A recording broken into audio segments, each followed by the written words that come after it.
Saya mulai seminar kita pada hari ini. Selamat pagi kawan-kawan, selamat datang di seri webinar Festival Film Sumbawa ketiga dengan tema Perempuan, Alam, dan Ketahanan Budaya. Kegiatan ini terselenggara atas dukungan dari Kementerian Pendidikan dan Kebudayaan. Selain itu, kami juga didukung oleh pemerintah daerah Kabupaten Sumbawa, Dewan Kesenian Kabupaten Sumbawa, Komunitas Film Sumbawa Cinema Society, Kronik Sumbawa, dan Beras 169. Nah, kita sudah tersambung dengan Mbak Fani. Halo Mbak. Halo Reni, halo semuanya. Ya, jadi proses kreatif, kalau ngobrol soal proses kreatif ya, tentunya kan nggak lepas ya dari pengalaman dan juga lingkungan yang membentuk diri kita gitu ya. Nah ini saya lahir di Bandung gitu ya, di Jawa Barat, terus besar di lingkungan keluarga yang memang patriarki gitu ya. Saya punya kakak laki-laki dan saya merasakan juga ada perbedaan saya dibesarkan gitu oleh orang tua saya gitu. Jadi kalau kakak saya yang laki-laki itu tidak dilekatkan sama norma-norma yang yang seperti perempuan saya gitu. Kalau saya kan selalu perempuan harus lembut, harus bertutur kata sopan gitu, tidak keluar rumah malam-malam. Jadi jam malam berlaku untuk saya tapi tidak untuk kakak saya yang laki-laki gitu ya. Nah, di masa SMA tuh saya mulai menggugat gitu kayak kok bisa ada perbedaan itu gitu. Kenapa saya dibedakan gitu. Mulai kritis gitu ya. Terus mulai cari referensi. Jadi saya waktu SMA sudah mulai baca Pramudia Nantatur gitu ya, Ayu Tami. Jadi nilai-nilai feminisme juga sudah mulai terpapar gitu, mulai mengerti gitu. Jadi saya mulai mengerti, oh jadi perempuan itu ternyata kalau secara gender ya, bukan secara biologis, itu merupakan konstruksi sosial gitu ya. Jadi saya belajar gitu, ada stereotip, ada stigma gitu, terus ada sosok ideal yang harus dikejar gitu. Nah terus saya dengan nenek saya dari pihak ayah gitu, itu hubungannya tidak terlalu dekat gitu, karena memang nenek saya juga dapat stereotip itu dari keluarga gitu, karena nenek saya tidak merawat ayah saya gitu, meninggalkan ayah saya. Jadi ya dicap jadi nenek tidak bukan perempuan baik-baik lah. Nah di satu momen gitu saya terakhir bertemu dengan nenek saya, beliau sudah demensia, sudah memang berbaring ya, tidak bisa apa-apa gitu. Nah saya ya dia tidak mengenali saya gitu, dan saya juga merasa saya tidak mengenal apapun gitu dari nenek saya. Nah itu tuh seperti, dan saya hilang kesempatan itu gitu, karena itu perjumpaan terakhir. Dan semua yang saya dengar tentang nenek saya itu selalu yang negatif dan bukan dari nenek saya gitu. Gimana kisah hidupnya saya tidak pernah tahu gitu. Nah lalu pertemuan saya dengan para simbah penyintas 65 ini mengingatkan saya pada sosok nenek saya itu ya. Jadi saya merasa saya punya kesempatan gitu sekarang mendengar kisahnya Mbah Kam, Mbah Kaminah, lalu Mbah Kusdalini yang menjadi tadi mungkin teman-teman lihat di trailer ya, itu protagonis film saya gitu. Jadi seperti ada kesempatan kedua gitu untuk mengenal dan mendengarkan kisah dari nenek saya gitu. Jadi saya juga menganggap mereka sudah seperti nenek saya gitu. Nah akhirnya pertemuan itu dimulai dari sebuah project buku foto. Jadi teman saya gitu ya, Adrian Mulya, terus Mbak Lili yang nulis, ada satu buku foto berjudul Pemenang Kehidupan gitu. Itu potret survivor penyintas 65, ada sekitar 25 kalau nggak salah, 25 profil perempuan penyintas. Nah dari project itu saya dikenalkan gitu, saya tidak terlibat sih di buku itu, cuma saat Adrian ke Solo gitu ya, terus ada produser saya Yulia Vinabara, Amerta Kusuma ke Solo gitu, saya dikenalkan diajak ke rumahnya Mbah Kaminah dan Mbah Kusdalini. Nah dari situ karena merasa saya tinggal di Solo, lalu juga rumah juga tidak jauh gitu dari tempat tinggal para simbah ini, akhirnya nah itu awalnya nggak terpikir juga gitu akan membuat film gitu, jadi cuma ingin kenalan, ingin mendengar kisah mereka gitu, karena tentu pasti kita akan mendapatkan pelajaran banyak lah pastinya ya. Jadi intensitas pertemuan itu akhirnya terinspirasi pasti ya, terinspirasi karena melihat sosok mereka yang memang luar biasa gitu. Terus juga merasa pengalaman hidup juga luar biasa gitu, yang sepertinya kalau saya aja sendiri yang tahu itu kayaknya kok tidak adil gitu ya, ingin juga berbagi dengan teman-teman semua, pasti ada yang bisa kita pelajari gitu, atau kesaksian Simbah itu juga penting untuk kita dengarkan. Dan akhirnya proses berlanjut gitu dari 2016 mulai riset sama tadi ya, mengenalkan kru juga, krunya perempuan, bertiga, kami tim kecil karena rumah Mbah Kus juga nggak terlalu besar gitu, jadi supaya ruang geraknya lebih leluasa. Terus akhirnya proses syuting mulai di akhir 2016, 2017, 2018 gitu. Lalu di editing 2018, 2019 masuk editing 2020.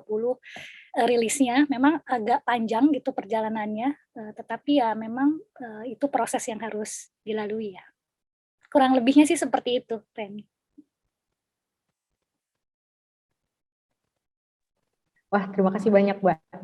Saya baru tahu nih cerita ini yang sangat personal. Saya hanya mendengar tentang ada satu buku yang kemudian menginspirasi Mbak Fani untuk kemudian ingin tahu lebih dalam tentang dua wanita hebat ini gitu kan.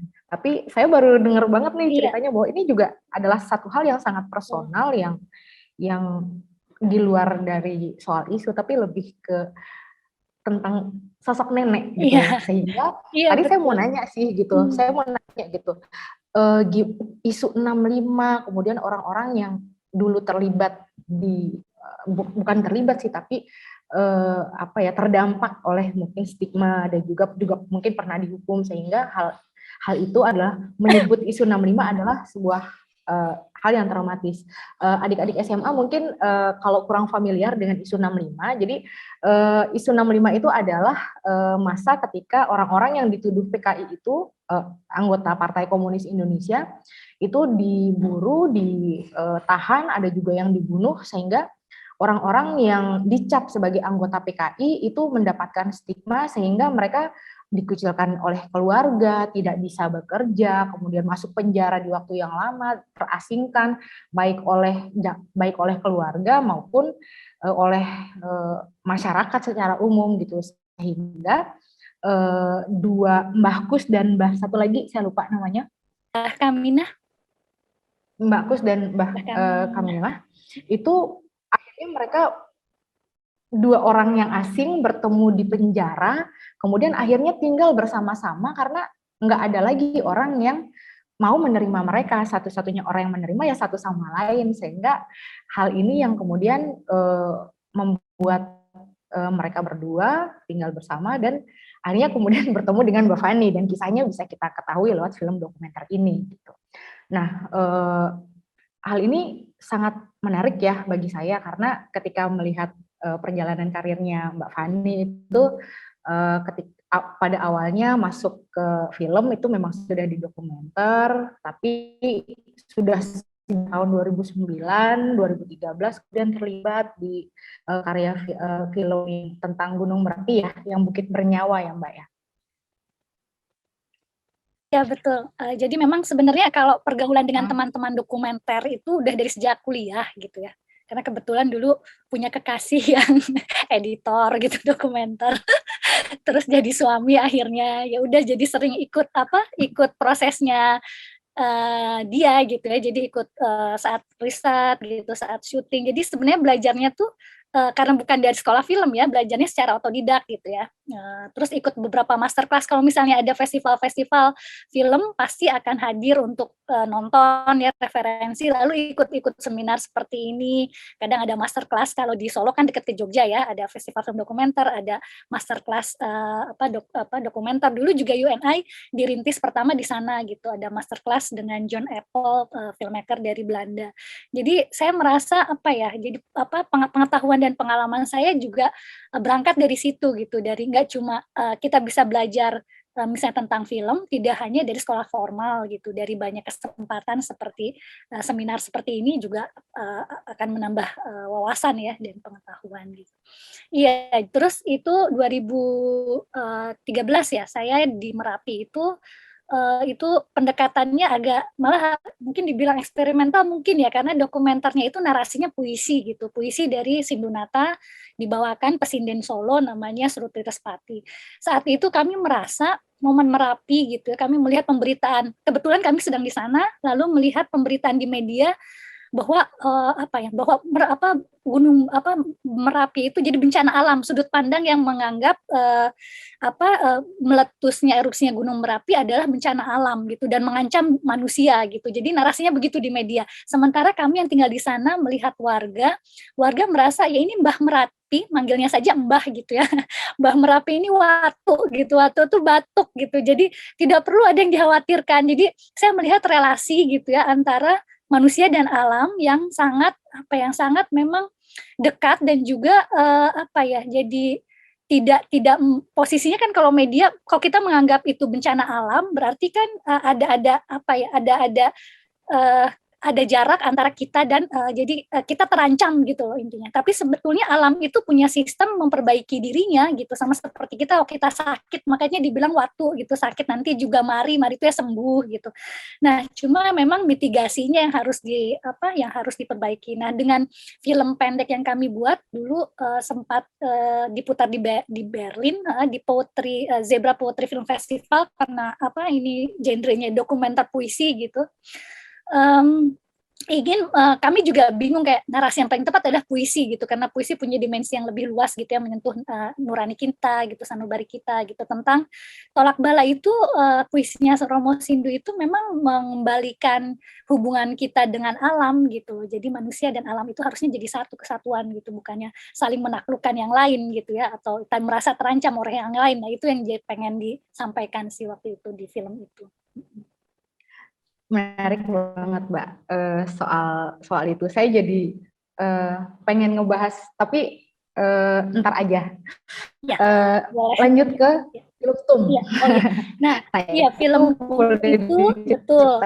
Mungkin lebih dekat tadi berangkat dari nenek saya gitu ya, pengalaman itu. Karena Yanfu kan ya? Iya betul tentang Yanfu. Iya, Yanfu itu budak seks zaman Jepang ya. Mungkin ini adik-adik nggak terlalu familiar juga karena seingat saya waktu saya belajar sejarah gitu, masa kependudukan Jepang itu hanya sedikit diulas gitu ya. Jadi kita tidak mengenai istilah kalau dulu namanya Jugun Yanfu gitu ya. Terus ada istilah Romusha, kerja paksa gitu. Jadi di zaman Jepang itu waktu kita dijajah oleh Jepang, meskipun 3 tahun ya singkat, tapi kerusakannya luar biasa gitu. Mereka itu merekrut perempuan-perempuan. Kadang perekrutannya itu tidak hanya bikin iklan lalu iklan untuk sekolah dapat beasiswa di Jepang ataupun kerja gitu ya, kayak seperti iklan penipuan gitu, tapi juga perekrutan yang sangat brutal gitu, seperti di Gunung Kidul, jadi tentara Jepang bawa truk gitu, terus misalnya ada perempuan lagi di ladang, lagi di pinggir jalan, misalnya diangkut-angkut aja gitu secara paksa, lalu dibawa ke militernya, mereka disekap gitu, lalu diperkosa gitu ya, dan jadi budak seks gitu. Nah, itu satu pengalaman dan juga satu kisah yang ya terkait kemanusiaan ya, yang sampai sekarang memang advokasinya belum membuahkan hasil gitu. Maksudnya di Jepang sendiri, pemerintah Jepang masih defensif gitu untuk mengakui bahwa itu betul perbudakan yang memang sistem militer gitu, dan pemerintah Jepang harus minta maaf gitu kepada para Yanfu ini. Dan tidak hanya di Indonesia, ada di Korea yang sangat besar jumlahnya, di Cina gitu ya, di Taiwan mungkin juga iya, Filipina ada sedikit. Nah, jadi perjumpaan dengan para yang Yanfu ini, jadi saya mengenal Nadirah gitu ya.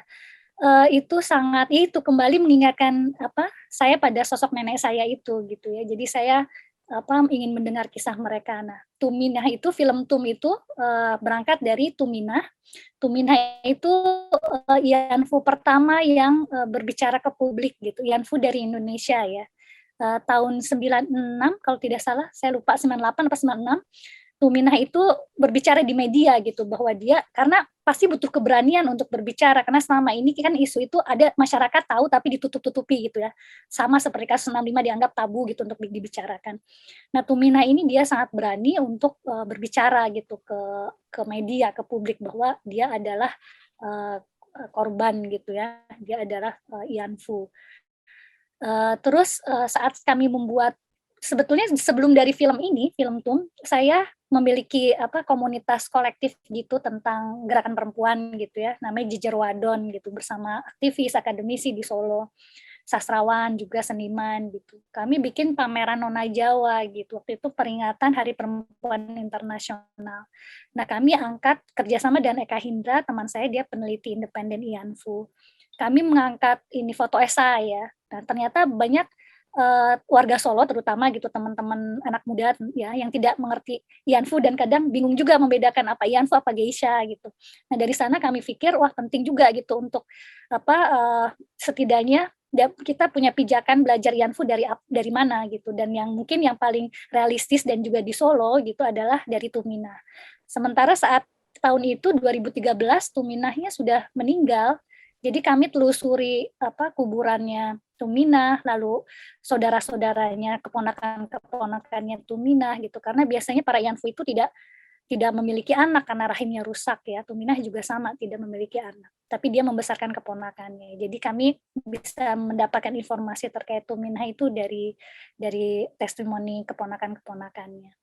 Lalu kami juga waktu itu kami tidak punya uang untuk mendanai film gitu. Akhirnya bikin crowdfunding di Facebook waktu itu. Lalu ya ini ya teman-teman pada support gitu, ada lembaga juga yang support. Akhirnya terrealisasi filmnya, lalu juga kami bisa membuat tugu peringatan prasasti sederhana gitu di kuburannya Tuminah yang sebagai penanda ya bahwa terbaring Tuminah gitu, beliau adalah survivor Ianfu dan Ianfu pertama yang membuka diri ke hadapan publik. Karena di Korea sendiri kita tahu ada Kim Hak Sun gitu, sosok pertama juga di Korea sebelum Tuminah, jadi kesaksian Tuminah itu setelah Kim Hak Sun gitu. Mungkin kurang lebih itu, Reni. Ada pertanyaan lainnya? Ada banget Mbak, di sini sudah langsung ada yang raise hand. Oh iya boleh. Ada Bineka. Bineka boleh silakan di unmute aja kalau mau langsung bertanya, dan dinyalakan aja kameranya. Halo Bineka. Bineka Mahendrayati. Tadi raise hand nih kayaknya. Halo. Oke, saya tanya nih. Mungkin koneksinya masih agak belum tersambung ya. Dari dua isu, yang pertama Tuminah tentang Ianfu. Satu hal yang kemudian mengangkat seorang tokoh Ianfu yang pertama kali mau membicarakan hal itu secara terbuka.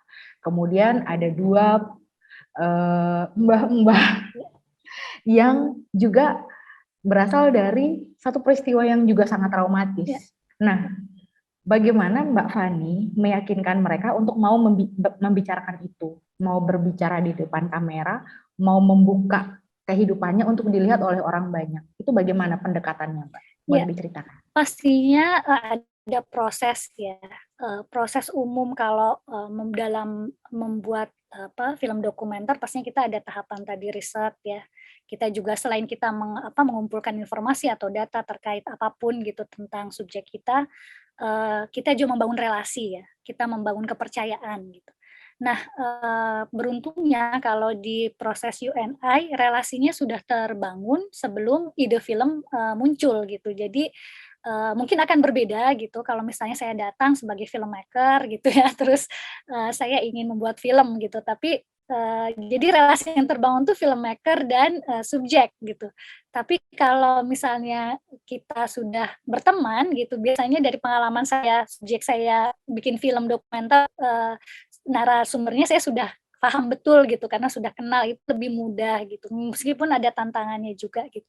Tapi memang itu bisa dibangun, maksudnya tidak salah juga kalau kita datang sebagai filmmaker lalu kita akan bilang bahwa kita akan membuat film gitu. Tentunya kita juga ingin mengenal subjek kita gitu, narasumber kita gitu dengan baik ya. Jadi memang ada tahapan ya di mana ya kita juga tidak pakai istilah wawancara lah, misalnya ngobrol-ngobrol gitu ya. Kita ngobrol-ngobrol santai dulu ya, cerita macem-macem lah, banyak hal nggak terkait cuma isu, tapi mungkin kita mesti tahu dulu nih narasumber kita ini misalnya asalnya dari mana, keluarganya, mungkin dia akan bercerita tentang dirinya gitu. Nah, tidak ada salahnya saat mereka bercerita dengan dirinya, kita juga bisa bercerita tentang diri kita gitu, bahwa jadi dia pun mendapatkan informasi tentang siapa kita itu penting gitu, nggak hanya kita yang bertanya terus tanpa kita memperkenalkan diri kita juga, siapa kita, kegiatan kita, atau maksud kita apa. Jadi saya pikir itu penting gitu, jadi jangan searah gitu, jadi hubungannya bisa dua arah, dan kalau mereka bertanya ya kita bisa jawab gitu, dan ya terbukalah gitu, terbukalah. Mungkin itu yang, bisa membuat apa ya, ya relasi kita lebih dengan, narasumber kita bisa lebih terbuka. Nah, bicara kasus yang sangat sensitif gitu ya, tentu yang membawa trauma, saya sangat hati-hati juga gitu. Sangat hati-hati untuk meskipun, saya tahu informasi itu misalnya, kadang diceritakan Mbah Kam apa Mbah Kus gitu ya, saat saya tidak ada kamera gitu. Dan apa, saat saya misalnya bawa kamera lalu mereka bercerita, tentu saya minta izin dulu gitu, apakah boleh saya rekam gitu. Tapi kalau mereka tidak mau direkam gitu ya kita jangan memaksa gitu. Kita harus punya kesabaran, punya sensitivitas itu untuk menunggu gitu. Ataupun kalau misalnya itu off the record ya kita harus setidaknya buat kita sebagai filmmaker kita tahu gitu apa, misalnya ketakutan terbesar atau kesedihan terbesar dari, narasumber kita gitu. Nah itu pun tidak perlu diucapkan secara verbal gitu. Misalnya dalam UNA ya tidak banyak testimoni dari meskipun ada gitu bagian testimoni Mbah Mbah Kam. Tapi nanti dari kesehariannya gitu, dari detail-detail kecil misalnya kita sudah lihat bagaimana pertarungan Mbah Kam Mbah Kus terakhir ini adalah ya itu ya, pertarungan untuk apa, ajal menjemput gitu, dan juga ketidakpastian akan, kasus advokasinya gitu sampai mana gitu. Karena mungkin ketidakadilan itu ya tetap meskipun mereka memperjuangkan sampai sampai akhir hayatnya gitu, tapi ya kita ya setidaknya, selalu waktu saya tanya apakah Mbah Kam Mbah Kus bersedia gitu untuk membuat film ini bersama saya, Mbah Kam bilang ya, untuk warisan anak muda gitu, karena perjuangan Mbah Kam Mbah Kus yang meneruskan ada anak-anak muda, itu ada di dalam kesadaran Mbah Kam dan itu dibicarakan juga gitu sama kami semua. Jadi ya, itu ya, jadi kita punya sebagai filmmaker harus punya kreativitas gitu untuk menyampaikan sesuatu, tidak harus tentu tidak jangan memaksa protagonis kita harus cari cara kreatif bagaimana sesuatu yang kita ingin sampaikan itu ya terlihat di film. Itu kan film bisa bermain simbol gitu ya, nggak semuanya harus, verbal, gitu Ren. Menarik sekali nih Mbak penjelasan soal bagaimana pendekatan dan dari beberapa wawancara bersama Mbak Fani yang saya temukan di banyak artikel kemudian juga di channel-channel YouTube gitu ketika membicarakan film UNI selalu ada satu kata kunci etika. Nah, bagaimana tuh Mbak soal praktek atau soal etika yang Mbak Fani terapkan di dalam setiap karyanya? Iya, sebenarnya betul ya, bicara soal etika di film dokumenter tuh selalu jadi perdebatan ya, karena memang ada banyak pendekatan, apalagi sekarang kita mengarah ke kreatif documentary gitu ya. Misalnya kayak The Act of Killing gitu ya, Jagal, Senyap, itu kan, sangat salah satu contoh kasus film gitu yang, perdebatan soal etika tuh kayaknya aduh sangat seperti benang kusut gitu. Ya memang kembali ke diri kita ya kalau menurut saya ya. Kalau saya sendiri sih karena menganggap, saya tuh sebagai filmmaker atau sutradara tidak tidak memiliki kuasa penuh ya, dalam arti betul saya memiliki visi gitu, tapi dalam membuat film tuh saya punya tim, saya ada narasumber itu juga sejajar dengan saya, setara gitu. Jadi saya selalu memposisikan setara sehingga tidak bisa saya mengeksploitasi, yang lain gitu, atau tidak ada yang tereksploitasi di situ gitu. Jadi sama juga gitu, ya kru tentu ada bagian job desk-nya gitu, tapi sebisa mungkin kami setara satu visi dan kita ini bikin film kan kerja kolaboratif ya.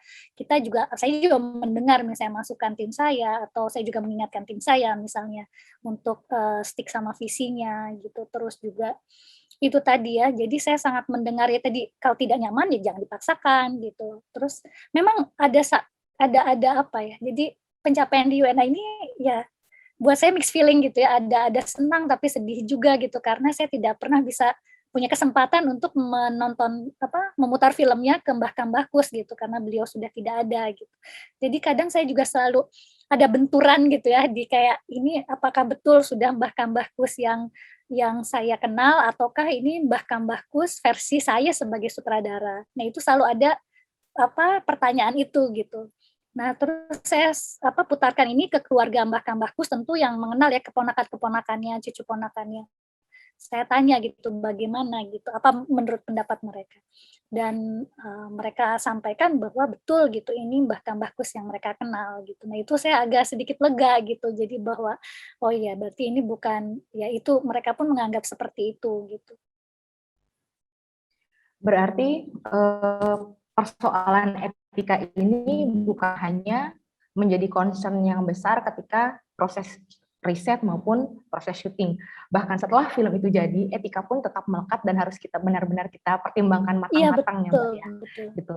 Dan setelah film diputar oleh keluarga, setelah diputar di mana-mana, reaksi apa lagi sih Mbak yang hadir yang didapatkan oleh Mbak Fani lewat film UNI ini?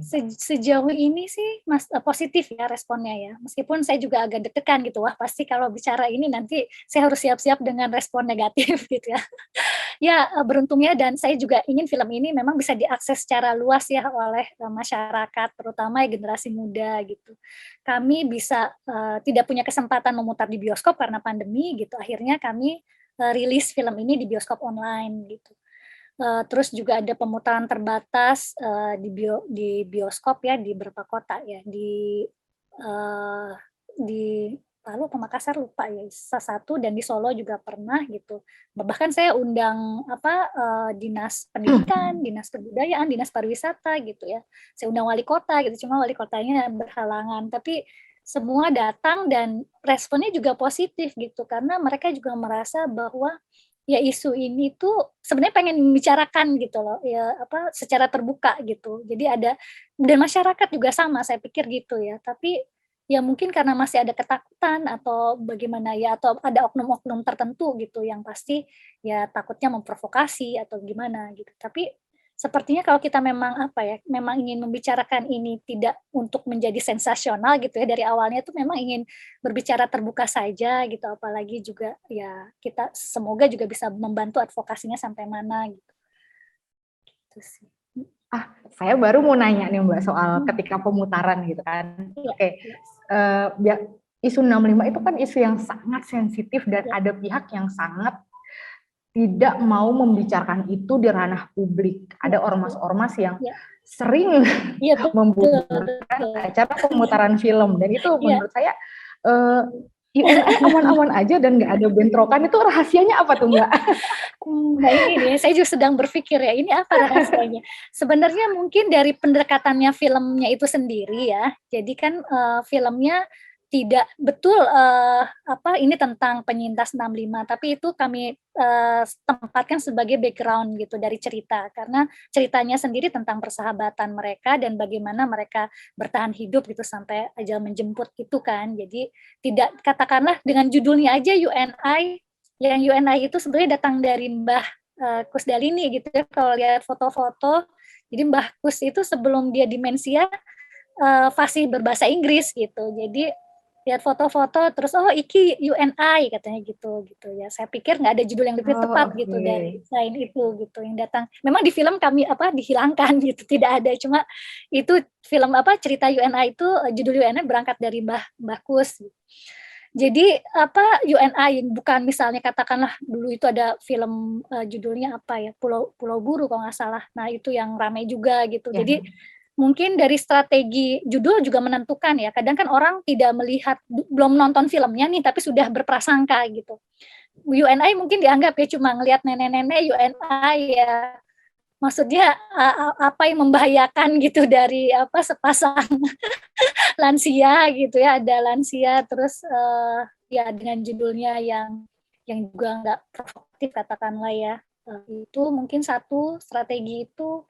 Terus juga entah ini menambah value atau tidak gitu, tapi karena UNI rilis di Korea terus memenangkan penghargaan gitu ya, terus juga di Copenhagen jadi ada penghargaan di dalam negeri, di luar negeri yang dari pemerintah sendiri tuh jadi kebanggaan gitu. Saya juga nggak ngerti karena pemerintah juga memfasilitasi gitu ya trailer UNI untuk tayang di Videotron di Kota Solo gitu, dan saat mau rilis di bioskop online ya, dan ada berapa titik, dan maksudnya apakah itu juga berpengaruh gitu untuk mendapatkan respon positif? Mungkin itu sih yang saya coba analisa ya dari kasus UNI ini. Nah, saya mau ngobrol dulu sedikit dengan kawan-kawan yang ada di sini yang hadir lewat Zoom meeting ini. Ini adalah satu hal yang sangat menarik ya, bahwa sebuah isu yang selalu menjadi perdebatan setiap tahun, selalu ada momentum, apalagi ketika gerakan masuk bulan September dan Oktober itu kan selalu ribut gitu. Tapi film UNI ini diputar, ditayangkan di mana-mana, disupport bahkan oleh pemerintah, yang kadang-kadang kan kalau ada pemutaran film tentang isu-isu yang sensitif, kadang-kadang pemerintah suka lepas tangan gitu. Nah ini sangat didukung gitu kan. Ini jadi kita bisa belajar banyak nih dari Mbak Fani gitu soal bagaimana membangun relasi bukan hanya dengan narasumbernya, tapi juga ketika film ini diputar, membangun relasi dengan orang-orang yang berpotensi untuk menonton film ini, mendukung film ini, bahkan juga ikut melindungi film ini gitu dari serangan ormas-ormas. Nah, sama satu lagi nih kawan-kawan, satu hal yang menjadi keuntungan kawan-kawan untuk hadir di perbincangan-perbincangan seperti ini adalah mendapatkan cerita bahwa judul UNI ini langsung dari Bakus atau Bagus gitu. Jadi ini satu hal yang kita nggak akan tahu kalau kita nggak berbicara langsung dengan filmmakernya gitu. Jadi kawan-kawan yang ada di sini silahkan aktif untuk bertanya, bukan hanya karena penasaran dan pengen tahu juga, tapi kami juga menjanjikan sesuatu nih untuk kawan-kawan yang aktif bertanya. Jadi kami ada tempat pensil. Ini sebentar aku pamer dulu ya Mbak ya. Kemudian kami juga ada tote bag. Keren. Oh jangan sedih Mbak, nanti aku akan kirimkan ke Mbak Fani. Terima kasih. Kemudian juga ada, bentar, nih sorry ya jangan dianggap macam-macam ya. Ada t-shirt, di sini ada plastik jadi agak nggak kelihatan. Nah jadi teman-teman nanti akan kami kirimkan salah satu dari 3 merchandise ini untuk penanya yang paling aktif. Nah, khusus untuk pembicara kita, termasuk Mbak Fani, ini akan mendapatkan 1 set. Nanti akan kami kirimkan. Terima kasih. Tenang aja Mbak. Nah, oke, kita berbicara tentang distribusi ini. Setelah film jadi, kemudian film diputarkan, distribusi. Nah, tadi saya sempat membahas sedikit soal diskusi kami kemarin dengan Pak Taufik Razan gitu. Kita membicarakan soal pandemi yang akhirnya kan mengubah tatanan nih. Secara fisik kita memang susah ketemu ya Mbak ya gitu. Kalau bertemu di festival juga mungkin belum tentu bisa ada kesempatan untuk ngobrol banyak seperti ini kan gitu. Tapi ketika pandemi, ketika jarak fisik kita harus dibatasi, tapi dengan kekuatan teknologi kita bisa berinteraksi dengan mudah sekarang gitu. Nah, film UNI ini juga mendapatkan keuntungan dari itu. Teman-teman yang pengen nonton film UNI, yang ingin memahami kenapa sih kok film tentang nenek-nenek itu bisa diputarkan di mana-mana, kemudian juga membicarakan hal yang sensitif tapi kok tidak terlihat sensitif. Nah, kawan-kawan boleh download bioskop online dan kemudian teman-teman bayar hanya 12.000. Jadi Mbak Fani dan teman-teman, mungkin Bu Nobuko Sasaki, sebagai informasi, Sumbawa ini adalah satu kabupaten di Provinsi Nusa Tenggara Barat. Kami bahkan tidak punya bioskop di sini. Jadi sebelum pandemi, banyak sekali di antara kawan-kawan saya untuk menonton film terbaru itu rela pergi ke Mataram, ke ibu kota provinsi, nyebrang. Kalau kami lewat jalan darat nih Mbak, itu harus membayar 140.000 satu kali jalan untuk ke Mataram. Kalau naik pesawat sekitar 400.000, tergantung mau pilih yang mana nih. Perjuangannya sebegitunya ya. Dan itu terjadi Mbak, ketika ada film, oke saya pengen nonton film ini, mau ngeluarin duit, datang ke mall, Tiket di mall berapa tuh? 25 sampai 50.000 gitu kan. Nah, dengan adanya pandemi ini mungkin di satu sisi bioskop konvensional agak-agak agak-agak ngos-ngosan ya. Tapi di sisi lain dengan adanya OTT, kemudian adanya aplikasi-aplikasi untuk menonton film, kawan-kawan jadi punya pilihan yang sangat banyak untuk mendapatkan tontonan-tontonan yang baru.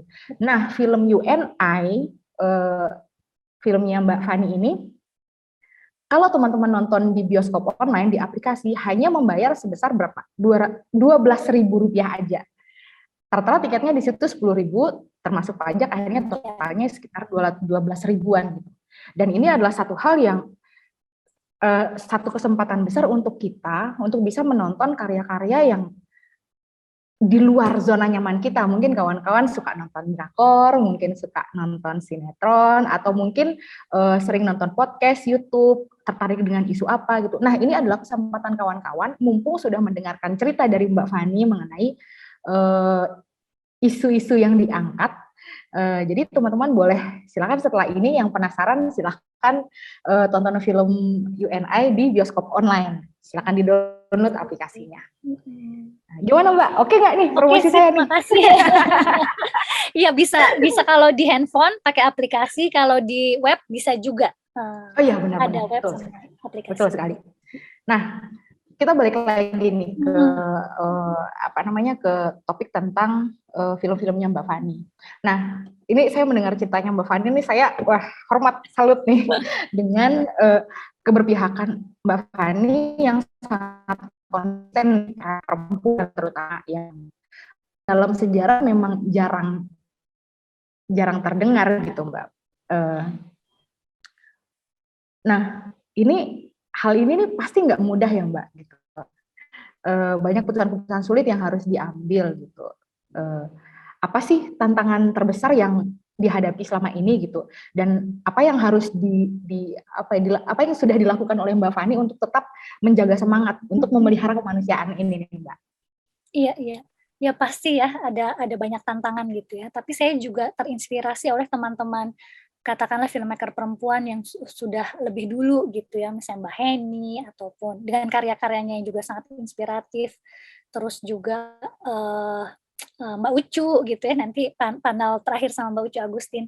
Iya, jadi saya melihat gitu kalau misalnya perempuan yang bikin karya gitu, yang mengangkat ya tentu isu perempuan, dia memiliki gaya bertutur yang berbeda gitu, pendekatan yang berbeda yang saya pikir sangat penting karena ada beberapa pengalaman perempuan gitu, terutama tentang ketubuhan gitu ya. Kita tuh mengandung, melahirkan dan sebagainya gitu, yang sangat ya cuma perempuan yang mengerti bagaimana itu rasanya, atau bagaimana misalnya terkait istilahnya kasus kekerasan gitu yang hanya tidak fisik tapi psikologis gitu, yang mana itu sangat kompleks gitu ya, sangat rumit, yang perempuan yang mengalami ataupun yang mendengarkan bisa merasakan bagaimana itu kesedihan dan traumanya bagi perempuan gitu. Nah, jadi dari cara bertutur itu, dari misalnya keberpihakan yang jelas, lalu juga bagaimana kalau perempuan membuat karya tuh ada kepedulian gitu ya, ada kasih gitu. Jadi yang tidak dingin tapi malah hangat gitu. Saya melihat itu gitu. Nah, jadi saya juga berusaha gitu dengan karya-karya saya untuk bisa bertutur seperti itu gitu ya, mencari keunikan pasti gitu, dan juga tentu selalu memaknai terus-terusan gitu ya, bahkan menjadi perempuan, menjadi ibu, menjadi seorang anak gitu ya, menjadi seorang sahabat, seorang teman, saya selalu bertanya juga gitu, apakah yang sebetulnya gitu menjadi perempuan itu gitu, karena ya itu tadi ada konstruksi sosial, sementara juga secara fisik kita ini, secara tubuh biologis juga sangat unik gitu yang dibilang perempuan gitu. Nah, jadi seperti itu sih pergulatannya, Reni, dan tentu ya dengan sekarang ini sangat luar biasa tadi ya, akses referensi untuk belajar itu terbuka, dan juga jejaring gitu, teman-teman semakin banyak juga filmmaker perempuan gitu. Tapi di satu sisi gitu, untuk misalnya saya susah sekali cari perempuan di sound gitu ya, saya susah sekali cari editor perempuan ataupun ya yang teknis banget gitu ya, DOP gitu, itu memang masih jarang gitu. Saya berharap sih semakin merata gitu, nggak cuma sutradara atau tadi produser misalnya ya, tapi di semua profesi di perfilman itu bisa ada perwakilan perempuan di situ. Saya baru mau ngebahas soal perempuan di dalam industri film, tapi kita tahan dulu ya Mbak. Ini ada yang raise hand ini dari Ridho Visabilillah. Silakan Ridho di unmute dan dinyalakan kameranya. Nyalakan kamera. Halo, Assalamualaikum. Halo, Waalaikumsalam. Mbak Fani, Iya. saya mau nanya Mbak. Jadi kan kalau saya lihat karya-karya Mbak Fani ini mengangkat isu keberpihakan tentang hak-hak perempuan yang terenggut gitu. Nah, untuk karya film selanjutnya apakah akan mengungkapkan hal yang sama? Ya. Atau seperti apa Mbak? Itu aja sih. Makasih Mbak. Iya, terima kasih Ridho. Wah, ini ya, lanjut ya ke proyek berikutnya. Ya, proyek berikutnya mungkin lebih personal lagi, judulnya judul sementara My Sister Umi Aci, itu tentang kakak saya, kakak kandung saya. Saya ini 9 bersaudara ya, dan anak bungsu ini kakak saya nomor 5. Dan saya manggilnya namanya Fatimah Asri Mutmainah, panggilannya Aci gitu. Saya kecil manggilnya Aci karena cadel gitu ya, adiknya yang paling kecil. Nah, kakak saya ini dia penyandang difabel, jadi dia pernah kecelakaan dan kehilangan kedua lengannya gitu. Dia tinggal di Lasem, Rembang. Terus dia tadi aktivis difabel sekarang, terus dia juga menikah, ibu nyai gitu ya, dia menikah dengan putra kiai gitu, sekarang udah jadi kiai di pondok pesantren. Jadi ada banyak peran gitu di kakak saya ini ya, sebagai istri, sebagai aktivis, sebagai dia juga ketua Fatayat NU di Lasem gitu, organisatoris gitu. Saya tentu banyak terinspirasi dari sosok kakak saya ini gitu, apalagi waktu kecil gitu saya sangat dekat gitu, kakak saya juga membantu ibu saya merawat saya gitu. Nah, jadi memang mungkin ini ceritanya sih lagi di-develop gitu. Jadi kemarin di Docs by the Sea mungkin dirilis, mungkin di sosmed saya semua pada lihat, proyek berikut saya tentang kakak saya gitu yang ya Umi Aci ini. Lalu ini sekarang saya lagi ikut workshop ongoing ya di Asia Doc gitu. Memang nah ini agak rumit kalau di dokumenter ya, ada isu gitu, ada cerita gitu. Nah, misalnya kalau isunya ini kan ada banyak ya dari kasusnya Umi Aceh ini, dia penyandang difabel. Jadi otomatis orang akan bilang, oh berarti filmnya tentang difabel ya, disabilitas gitu ya. Atau tentang tadi ya, perempuan gitu di kaitannya dengan agama karena dia ibu nyai dan macam-macam pesantren perempuan gitu. Apakah relate ke religi yaitu ya tentang agama apa gimana, semua banyak menduga dan saya juga sedang memilah gitu, saya akan bicara di konteks mana gitu. Nah, tapi sejauh ini gitu yang saya temukan dari storytelling bahwa kekuatan cerita adalah antara hubungan saya sebagai adiknya dan kakak saya gitu. Jadi mungkin ceritanya itu lebih ke bagaimana dua saudari gitu yang hidup terpisah berbeda juga gitu. Ya saling memahami gitu, saling mengerti kehidupan masing-masing gitu. Karena ya itu ya berangkat dari yang personal sekali gitu, tapi juga nah ini tantangan saya juga masih belum tahu karena ini masih di-develop terus. Cuma kita harus bisa membedakan antara event gitu dan cerita dan kisah. Nah, kadang dokumenter itu bukan dokumentasi kegiatan atau peristiwa gitu ya. Atau tadi ya tema gitu. Kita terperangkap sama tema padahal kita ini butuh narasi, butuh cerita gitu, butuh kalau cerita itu ada ada dramaturginya gitu ya, ada konfliknya gitu, jadi tidak datar, tidak melulu informasi gitu, tapi ada sebuah proses, misalnya ada sebuah juga misalnya kalau bicara karakter gitu, karakternya dulu seperti ini lalu berubah menjadi apa gitu, atau saya juga filmmaker-nya yang dulunya seperti ini dalam prosesnya nanti akhirnya bagaimana gitu. Semoga terjawab ya tadi Ridho ya. Terima kasih loh untuk pertanyaannya. Oke, Mbak, ini menarik banget nih soal bagaimana storytelling atau cara bercerita. Gitu.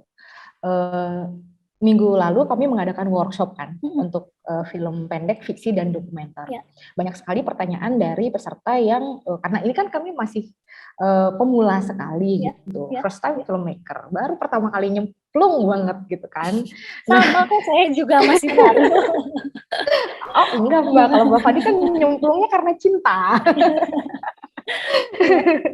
Nah, kemudian banyak pertanyaan gini, kalau misalnya bagaimana sih saya bercerita lewat film dokumenter? Boleh nggak saya menyusun ceritanya dulu, baru kemudian saya akan menyuruh mereka beradegan seperti yang saya inginkan gitu, karena masih banyak kawan-kawan yang masih belum bisa mungkin masih agak rancu dengan antara dokudrama, fiksi maupun film dokumenter gitu. Nah, apa sih hal yang paling mendasar yang membedakan dan bagaimana cara kita menciptakan satu cerita di film dokumenter? Apakah itu memang sudah by design di awal atau memang seperti yang Mbak Fani bilang tadi gitu, bahwa memang ada event, ada juga storytelling. Itu bagaimana nih cara mengkonstruksi satu cerita dari hasil syuting yang panjang nih, footage-nya banyak banget, terus akhirnya jadi satu film dan fokus di cerita itu tuh prosesnya seperti apa Mbak? Iya, jadi memang ada juga gitu yang masih beranggapan bahwa dokumenter tuh nggak perlu skenario gitu, nggak perlu kita nulis skrip gitu, pokoknya ngerekam aja gitu nanti dirangkai di editing. Ya, sebetulnya sih ya kalau kita sudah tahu gitu, kita mau apa gitu, jadi skenarionya memang berbeda ya, nggak seperti skenario film fiksi gitu. Kalau di dokumenter dia lebih ke treatment gitu. Misalnya, seperti UNI gitu ya, treatment saya ya, misalnya dari observasi kegiatan, mbahku sehari-hari, misalnya, mereka tuh kesehariannya pagi-pagi nyuci gitu kan, nyuci baju, terus misalnya sore nonton TV. Nah itu jadi saya tulis treatment-treatment itu dan kira-kira potensi apa gitu yang terjadi saat nonton berita di TV itu, kira-kira mereka akan ngobrolin apa, reaksinya seperti apa, itu saya imajinasikan dan dari observasi saya gitu, hasil observasi. Nah, kadang juga itu hanya treatment ya gitu, tapi bisa terjadi hal-hal di luar yang saya prediksi gitu. Nah, itu yang saya pikir betapa dinamisnya dokumenter gitu. Kita sudah berencana seperti ini, tapi kadang ada keajaiban gitu saat kita syuting gitu, dan kita harus bisa menangkap momen itu gitu, harus sensitif untuk melihat apa yang terjadi gitu. Entah itu dari segala macam, kayak misalnya saya mau interview Mbah Kam, tiba-tiba Mbah Kus menyela terus, mungkin kalau udah ada yang nonton UNI, saat momen itu tuh, nah saya tetap keep roll gitu ke kamera, saya tetap keep aja gitu. Saya juga belum tahu ini akan berguna apa tidak, tapi ternyata ini yang menjadi kekuatan di film itu gitu. Interupsinya Mbah Kus gitu saat Mbah Kam diwawancara. Ya jadi memang kita harus fleksibel juga tadi ya, sensitif, fleksibel, dan nanti pada saat, kita syuting, maksudnya dengan ada treatment dulu, kita akan tahu saat syuting kita seperti apa, jadi lebih fokus gitu untuk mengambil momennya, untuk mengambil secara teknisnya juga gitu. Tapi kalau kita nggak tahu akan ceritanya apa, pokoknya rekam-rekam aja, kadang kita nggak fokus, jadi kita melewatkan momen-momen yang justru itu sangat spesial gitu, yang sangat berharga tuh jadi terlewatkan. Dari pengalaman saya sih seperti itu ya. Nah, terus bicara tadi ya, apakah itu tadi dokudrama, ya tentu memang ada banyak sekali pendekatan di dalam film dokumenter ya. Tidak melulu ekspositori gitu, ataupun tadi ada observasional, mungkin UNI lebih ke observasional, ada mungkin sekarang eksperimental, ada macam-macam gitu ya. Ya kreatif dokumenter ya, ada seperti misalnya di Jagal atau Senyapnya Joshua Oppenheimer, itu kan lebih staging gitu ya. Jadi adegan-adegan yang memang dibuat gitu, dikondisikan. Nah, yang pasti ya perbedaannya antara fiksi dan dokumenter, protagonis kita menjadi dirinya sendiri ya, dia tidak memerankan orang lain. Kalau di fiksi kan dia menjadi karakter siapa, misalnya saya jadi memerankan Kartini gitu kan, itu fiksi ya. Tapi kalau saya sebagai Fani gitu, yang pembuat film dokumenter misalnya gitu, saya mau bikin film tentang saya sendiri misalnya gitu ya. Ada mungkin ada rekonstruksi kejadian misalnya yang peristiwa yang sudah terjadi di masa lampau, karena kayak di My Sister Umiachi ini saya juga sedang memikirkan bagaimana caranya saya berbicara tentang kecelakaan mobil yang menimpa kakak saya, karena itu terjadi di masa lalu kan. Ya itu ada banyak pendekat, apakah saya mau pakai animasi misalnya gitu, apakah saya mau pakai apa ya, maksudnya ini saya juga masih cari gitu, apakah, memang ada beberapa referensi gitu yang saya coba pelajari dari filmmaker lain gitu, ada judulnya Moment of Impact gitu, filmmaker Rusia tapi tinggal di Amerika, film lama gitu, tapi itu film bagus sekali, dokumenter, dan dia cerita juga tentang kecelakaan, kecelakaan mobil ayahnya yang menjadi stroke gitu.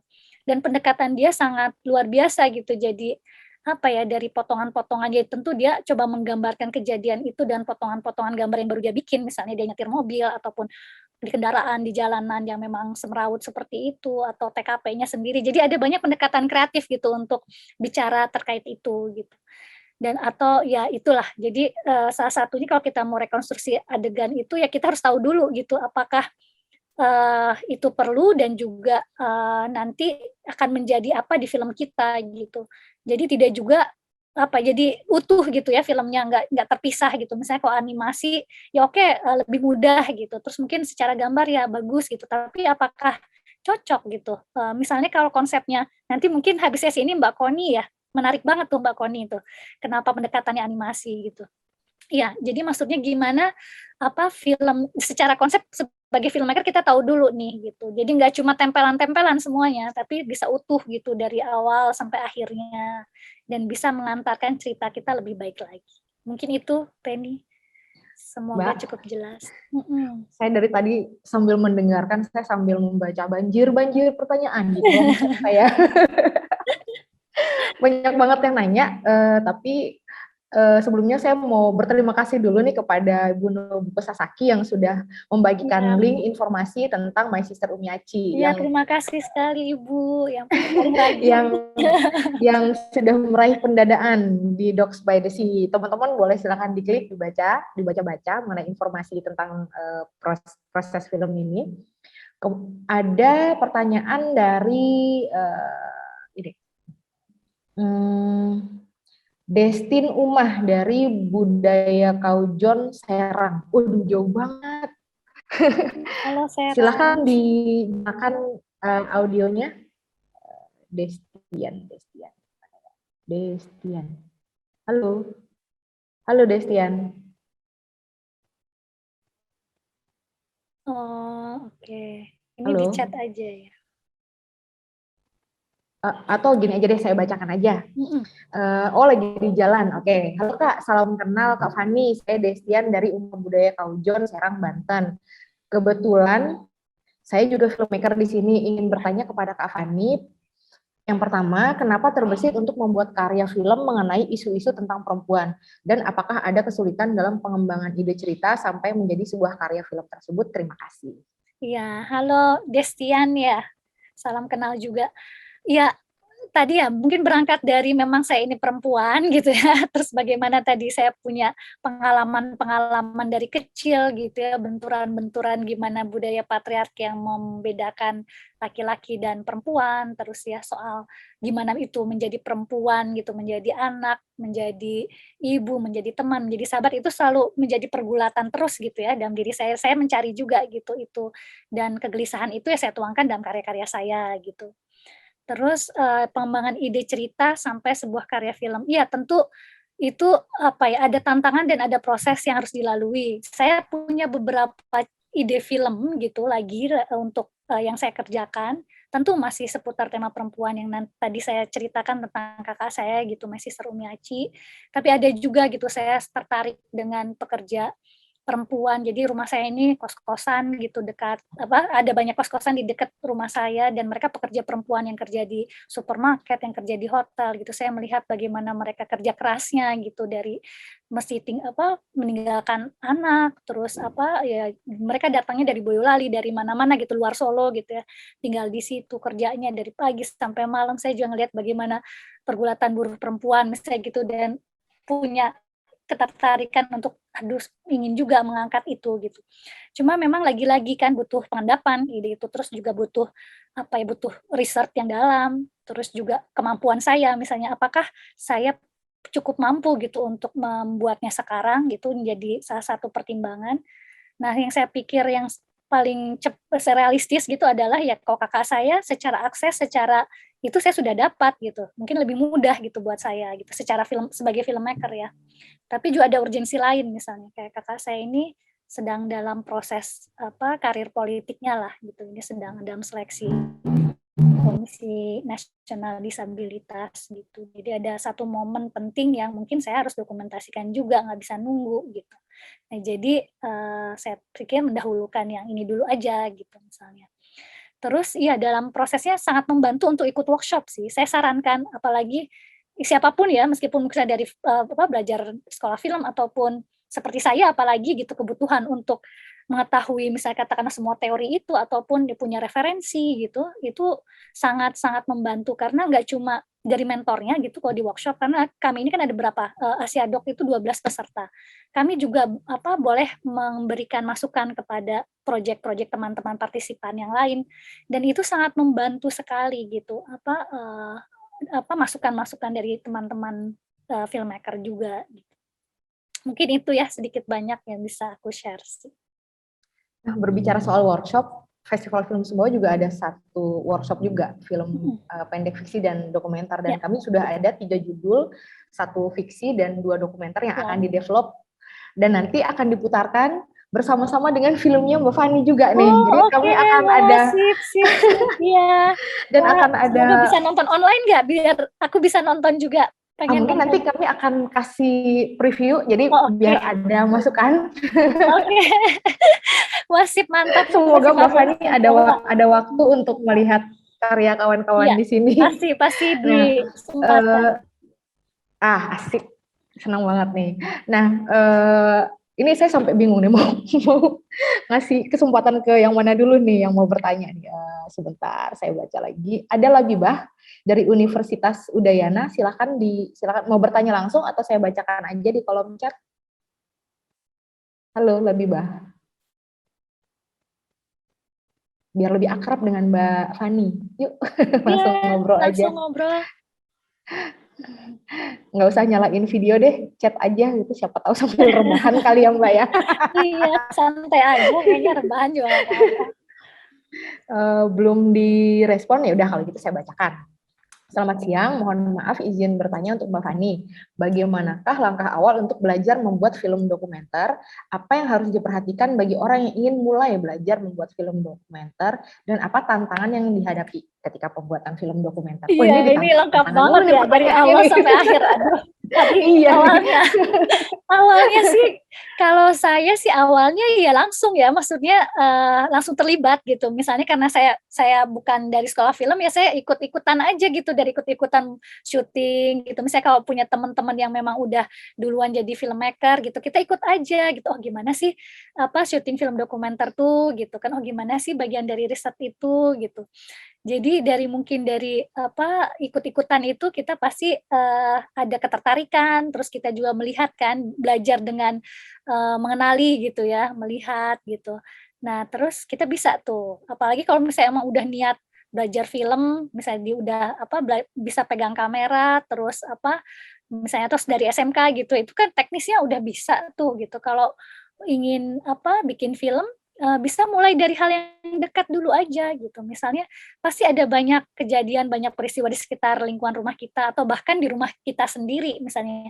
Misalnya ingin tahu sebetulnya ibu saya tuh gimana sih gitu, misalnya hidupnya dulu atau sekarang ini seperti apa, atau ayah kita atau bisa berangkat atau adik kita, misalnya bermain sama adik kita terus dia menarik, apalagi adik-adik yang masih kecil-kecil gitu kan biasanya lucu banget gitu. Ya bisa sambil nemenin bermain kita mulai rekam gitu. Jadi dari lingkungan yang deket-deket dulu aja itu bisa jadi sebuah ide dan bisa diwujudkan juga gitu jadi sebuah film. Terus tadi tantangannya ya pasti ada banyak gitu ya, terutama dari segi tadi teknis gitu, apakah memang kita punya kemampuan itu, tapi sekarang ini teknis kan mudah ya, maksudnya dengan handphone saja, handphone udah canggih-canggih gitu, nggak perlu kita nunggu kamera bagus gitu, pakai handphone dulu, memanfaatkan sumber daya yang ada juga itu lebih baik. Terus kita bisa belajar dari YouTubers gitu, ada banyak tutorial kita bisa belajar gitu. Dan kita juga nggak cuma teori aja gitu, dipraktekkan kan learning by doing gitu. Saya juga sering seperti itu gitu. Ternyata saya keliru misalnya ngambil angle atau gimana gitu. Tepatnya saat kita udah praktek kita tahu kan kita review, ini ada yang kurang gitu misalnya gitu. Nah, itu memang harus selalu praktek gitu. Terus tantangan lain ya, ya pasti dari segi pendanaan ya. Nah, tapi beruntung sekali gitu kalian tuh di zaman yang banyak sekali hibah, banyak sekali lomba gitu yang memungkinkan kalian bereksperimen tapi dapat pendanaan gitu. Jadi kayak di Kemendikbud ini kan ada fasilitasi bantuan kebudayaan yang tiap tahun dibuka. Terus ada kompetisi produksi film pendek. Terus belum ada lomba-lomba di festival, lomba di macem-macem lah kalian bisa ikuti dan itu semua ada support dana gitu, untuk produksi film kita ataupun kalau film kita, jadi sesuatu terus memenangkan kita juga bisa dapat hadiah gitu untuk produksi lagi atau untuk investasi alat misalnya gitu. Gitu ya, semoga menjawab.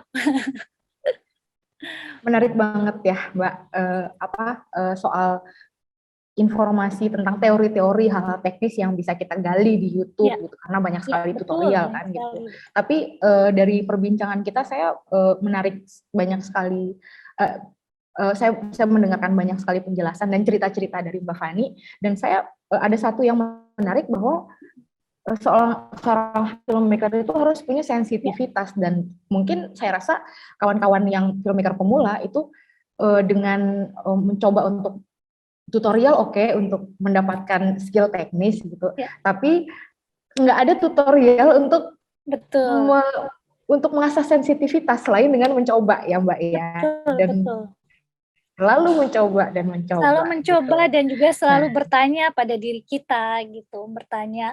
Jadi mungkin kita kalau tidak pernah mempertanya sesuatu gitu, menganggap semua hal tuh biasa aja, bahkan di rumah kita, di lingkungan kita kayak nggak ada yang menarik, jadi aduh idenya apa ya, aku udah punya kamera tapi mau bikin film, apa ya, cari ide di mana gitu misalnya, ada kejadian apa, selalu melihatnya keluar gitu, tapi coba kenali lagi diri kita, kenali lagi keluarga kita, kenali lagi lingkungan kita gitu, pasti ada hal menarik gitu yang bisa dieksplor gitu.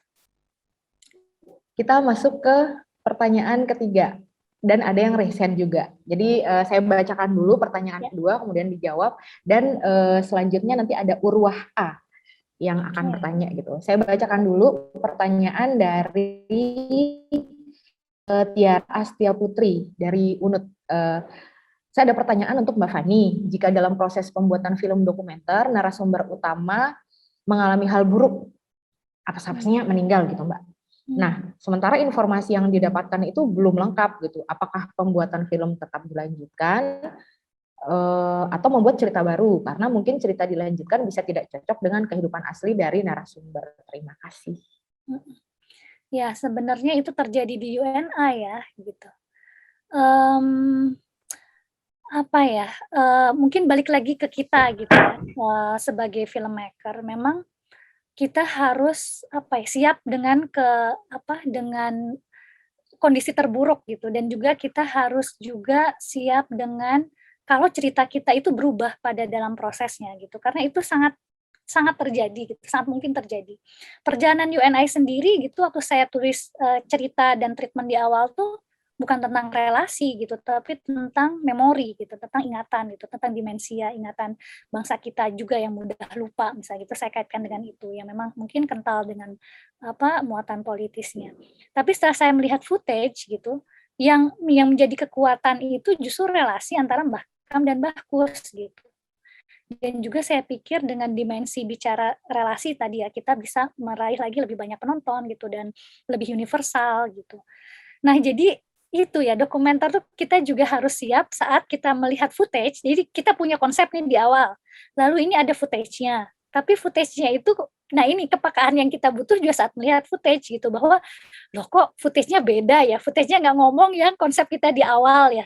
Nah, kita juga harus peka nih, kira-kira dari footage-footage ini, lupakan jadi konsep kita di awal tentang cerita film itu gitu. Enggak, memang footage-nya nggak berbicara seperti itu, atau tadi momen kita udah nggak punya banyak gitu, momen kita, narasumber kita sudah tidak ada gitu. terus apa gitu strategi kita gitu. Nah dari mengolah footage yang ada kita harus realistis, memang nggak mudah gitu, nggak mudah melihat kayak kan kita masih kekeh ya sebagai filmmaker tuh kayak aku mau ceritanya kayak gini, jadi udah keren lah di dalam konsep kita gitu. Nah tapi kita harus bangun juga gitu, harus realistis lah, footage-nya tuh nggak seperti yang kita konsepkan di awal gitu, footage-nya ini. Nah dari situ ya kita harus lihat tadi, kita rangkai lagi cerita baru gitu dari potensi yang ada di footage kita. Terus misalnya kekurangannya apa, ya kekurangannya kita ambil lagi setelah kita melihat footage yang ada kita punya itu gitu, potensi ceritanya. Nggak apa-apa, dan itu bagian dari proses dan itu tetap menarik. Jadi nggak perlu memaksakan juga yang dari awal gitu. Kita juga harus punya fleksibilitas. Semoga menjawab juga itu. Jawaban ini nih sangat mengingatkan saya di sesi penyutradaraan film dokumenter bersama Mbak Heni minggu kemarin. Mbak Heni ngasih satu quotes yang menarik gitu. Ini perbedaan antara fiksi dan dokumenter adalah di fiksi the director is God, sutradara adalah Tuhan gitu. Sementara di dokumenter God is the director. Sutradaranya tuh Tuhan. Jadi kita sebagai filmmaker adalah perpanjangan tanganmu. Apa yang terjadi, peristiwa apa yang terjadi nggak bisa di luar kuasa kita gitu ya Mbak ya. Jadi dan memang itu yang akan dihadapi sehingga seorang filmmaker harus bukan hanya mempunyai rencana gitu, tapi juga punya sensitivitas terhadap hal-hal yang semua kemungkinan yang terjadi nanti ketika proses syuting. Betul, dan juga jangan sangat bergantung sama narasumber kita gitu. Jadi misalnya betul narasumber menjadi misalnya sumber informasi gitu. Tapi kalau misalnya saat narasumber kita tidak bisa, ya tadi terjadi sudah meninggal terus apa gitu. Kalau misalnya balik lagi ke kita gitu kan, kendali ada di kita sebagai filmmaker gitu. Jadi tadi siasat lagi, berstrategi lagi gitu. Apakah ceritanya berubah atau memang kayak gimana, balik lagi ke kita gitu. Jadi dengan itu kita akan bisa survive gitu, nggak sangat tergantung sama hal di luar diri kita gitu. Nah selanjutnya tadi ada yang raise hand, Urwah. Ya silakan. Halo. Silakan Urwah. Halo Urwah. Iya. Mbak Ren. Halo Urwah. Iya, saya kenalin silakan diri dulu bertanya. Deh. Nama saya Urwah. Saya dari Paguyuban Pemuda Freelance. Wow. Asal Bekasi. Ini Mbak mau nanya nih Mbak.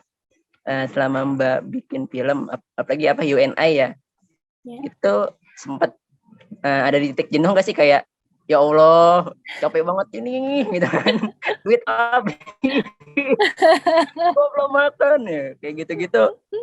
Itu bisa ceritain nggak Mbak? Iya. Terus nanganinnya gimana? Itu kan bener kayak stress out banget tuh pasti kan, dan mungkin orang nggak kuat kan bakal entah menyerah atau mungkin filmnya bakal udah agak ditimpelin aja lah. Kan itu. Mungkin ada cerita menarik dari Mbak nih. Iya. Iya Urwah, ya pastinya ya, apalagi dengan durasi proses yang bertahun-tahun makan waktu lama gitu ya, ada titik di mana kita yang aduh kayak nggak yakin filmnya mau kemana misalnya gitu ya, terus tadi ya duit kita udah habis, terus gimana, ya memang kalau bisa jangan sendirian gitu, jadi untungnya saya ada produser misalnya gitu kan, jadi itu nanti misalnya kalau duit udah habis biar produser yang memikirkan. Ya tentu kita juga akan membantu produser kita gitu ya. Oke, kita cari pendanaan lain, terus bisa bikin proposal. Terus saya nanti pitching, harus bisa juga pitching bagus biar produsernya juga senang gitu ya. Nah iya, jadi butuhnya teamwork itu di sini ya, aku pikir. Terus misalnya kok kita udah stuck gitu, bahkan ngedit, misalnya kita syuting sendiri, ngedit sendiri gitu. Terus kita tuh hanya struggle sama pikiran kita aja gitu, kayak kok ini flat ya gitu, datar ya, terus aku harus gimana, terus jadi mati gaya gitu kan, nggak bisa ngedit lagi. Nah itu kamu bisa ajak temenmu gitu untuk nonton gitu, butuh masukan dari orang lain juga bagus biar kita agak berjarak. Kadang orang yang tidak tahu proyek kita dari awal gitu, terus melihat mungkin dia punya mata yang cukup jernih gitu, kok kita kan bias gitu ya karena terlalu dekat atau gimana. Itulah banyak strateginya gitu ya. Jadi ya semoga itu ya membantumu, jadi jangan sendirian, cari teman atau cari produser atau cari cari siapa yang bisa membantumu gitu sih. Komunitas itu justru saya juga kan merintis komunitas di Solo namanya Komunitas Kembang Gula dari 2017 bikin festival layar tancap gitu. Jadi dengan berkomunitas saya punya energi lebih gitu. Jadi kalau ditanya apa kok awet muda sih Mbak Fani gitu resepnya, oh karena teman-teman saya tuh muda-muda semua. Jadinya tetap berjiwa muda gitu ya. Terus ya itu asik lah kalau punya temen tuh kita pasti saling bantu gitu kayak stuck di sini bisa bantu apa gitu. Gitu sih. Jadi gimana Urwah, sudah menjawab atau Iya masih Mbak, penasaran? udah Mbak. Oke, Makasih, semangat Mbak, ya Urwah ya. Ya Mbak, makasih Mbak. Ya, sama-sama. Eh, Ngomong-ngomong soal ada produser nih gitu. Nah, ini awal karir Mbak Fani kan sebagai penulis dan produser juga. Sekarang jadi sutradara. Nah, beban perbedaan pekerjaannya sekarang gimana nih? Walaupun memang kita sudah sama-sama tahu ya. Iya, iya.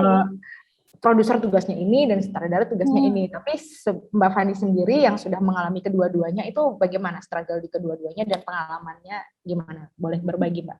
Iya, memang sangat berbeda gitu ya. Bahkan saat saya jadi sutradara gitu ya, terus saya juga apalagi di film panjang gitu yang butuh tadi ya komitmen sama energi yang begitu besar. Saya membayangkan kalau saya juga jadi produser untuk film saya sendiri itu saya akan sanggup gitu. Jadi memang mungkin nggak akan seberhasil ini UNI gitu kalau saya tidak punya produser misalnya katakanlah begitu gitu. Jadi memang memang pembagian tugas itu tuh penting gitu dan supaya kita bisa fokus gitu, fokus sama satu job desk kita gitu, itu lebih penting. Meskipun mungkin ada di beberapa project yang durasi pekerjaannya pendek, saya juga kadang jadi director dan produser tapi cuma durasi pendek dan film pendek misalnya katakanlah gitu ya. Ya itu sih lebih ke seperti itu, terus tentu ya sebagai produser kita lebih berpikir dari aspek bisnis filmnya gitu, misalnya tadi ya dari untuk pendanaan, terus distribusi. Sebenarnya distribusi juga kalau di luar ada distributor ya, canggih-canggih produser di Indonesia tuh dia bisa jadi distributornya untuk filmnya sendiri gitu. Jadi memang harus multitask gitu ya, kalau sebagai produser sih mungkin terbiasa kalau jadi tadi ya perempuan tuh multitask atau jadi ibu juga, jadi istri juga, jadi ya misalnya perempuan bekerja juga. Jadi memang terbiasa yang multitask itu mungkin lebih mudah di manajemen sebagai produser gitu. Terus kalau di sutradara saya lebih butuh banyak belajar karena pertama tadi bukan dari sekolah film, saya juga masih belajar penguasaan teknis misalnya masih terus belajar, terus dari segi storytelling jadi ada banyak aspek kreatif yang perlu kita pikirkan gitu.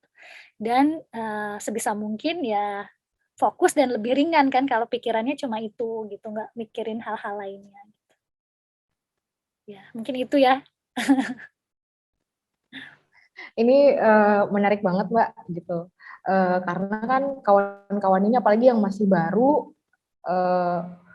mungkin menganggap bahwa ketika masuk di perfilman mau belajar bikin film pilihan pertama pasti sutradara. Iya betul. Gitu. Pasti sutradara gitu. Padahal sutradara memang memang sutradara adalah orang di balik sebuah karya gitu. Tapi sebuah karya itu hanya akan menjadi visi sutradara kalau tidak ada yang membantu mewujudkannya seperti produser yang akan membantu mencarikan dana gitu. Yang kadang-kadang juga seorang sutradara akan pusing juga dia mikirin mau bikin apa terus mesti nyari duit juga gitu. Nah, saya pengen tahu nih Mbak, gimana sih awalnya kemudian akhirnya dengan Mbak Ebe ya, dengan Mbak Nia Finabara gitu di film UNI ini. Awalnya dengan Mbak Ebe itu gimana? Iya, jadi karena memang sudah berteman lama ya dengan Ebe gitu itu sahabat saya sama Ebe. Jadi saat kalau di UNI ya karena memang mereka juga yang mengenalkan saya gitu. Ya ide pertama ini saya pitching ke produser saya kan gitu. Saya bilang gitu, saya ingin membuat film tentang Mbah Kambahkus kira-kira bisa terwujud dan mau nggak gitu kita sama-sama bikin bareng dan kebetulan kan kawan-kawan media punya project itu gitu ya. untuk mencari film-film dokumenter. Jadi kayak gayung bersambut aja sih, mungkin udah jodohnya kalau itu. Tapi misalnya kalau, apa namanya, ya tentu ya kita akan memilih, tim yang memang kita sudah mengerti, udah kenal gitu ya, sudah tahu atau setidaknya baru kenal pun kita punya visi yang sama gitu. Karena, kalau misalnya visi kita berbeda, itu pasti ada konflik di tengah perjalanan gitu atau di akhir. Jadi pastikan kalau kita memilih tim gitu, visinya sama gitu, nggak cuma asik buat nongkrong-nongkrong gitu ya. Satu sense of humor gitu, tapi kalau kerjaan beda lagi karena ada beberapa teman yang nongkrong asik gitu, tapi giliran bekerja nggak cocok gitu. Misalnya ada soal kinerja yang berbeda gitu, etos kerja yang berbeda, terus visi mungkin yang berbeda. Nah, itu yang perlu dipisahkan gitu antara komunitas kan memang sangat cair ya dan sangat teman-teman gitu.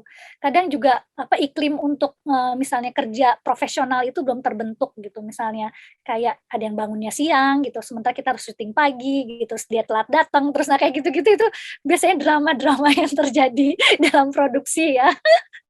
Nah itu, pastikan dulu gitu saat kita berkomitmen sama teman-teman kita mau bikin film bareng-bareng gitu.